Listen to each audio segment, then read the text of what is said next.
Hi, I'm Darren Odiore from jpmorgan, and we're standing outside of Broadway's iconic gathering spot, Sardi's. We're here today to interview Brittain Ashford, who's starring in The Great Comet on Broadway, which is featured on JPMorgan's Next List 2017. We caught up with Brittain right before her performance this evening. Brittain, thank you so much for joining us. Thank you for having me. Natasha, Pierre, and The Great Comet of 1812 is based on a creative take of a historic novel. How much do people actually need to know before they get in the theater? I say nothing. If you've read the book, it's great.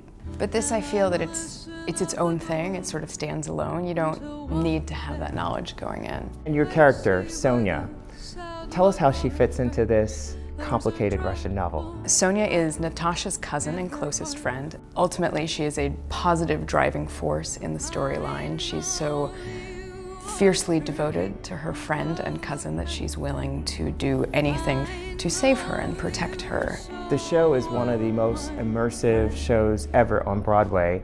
What does that feel like night after night? It's one of the things that I personally love so much about the show. There's a lot happening at any given time in any various pocket of the theater.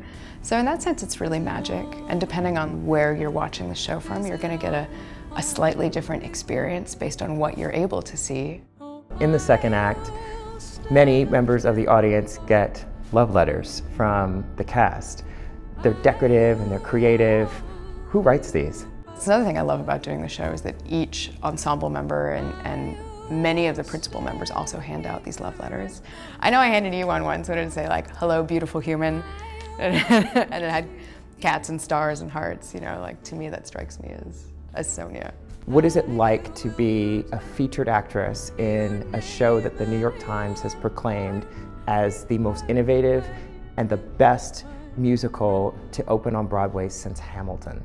It makes me feel really good. You know, I like writing music, and I love rock music. I like indie rock music. So I did a lot of that. And coming to this project, I was a little reluctant at first. I wasn't quite sure it was my place, but I love doing the show because I feel like it's offering so many new things to an audience. I think it's really easy to see a show and go, oh, that was fun, and the lighting was great, and the costumes were great, and the singing was lovely. And I feel like, yes, our show does all of those things, but there's also so many different people that you don't normally get to see on a Broadway stage, and myself included in that. Like, I know that I don't have a Broadway voice, and I'm glad for that, and I'm glad that Great Comet has given me a chance to be on this type of stage.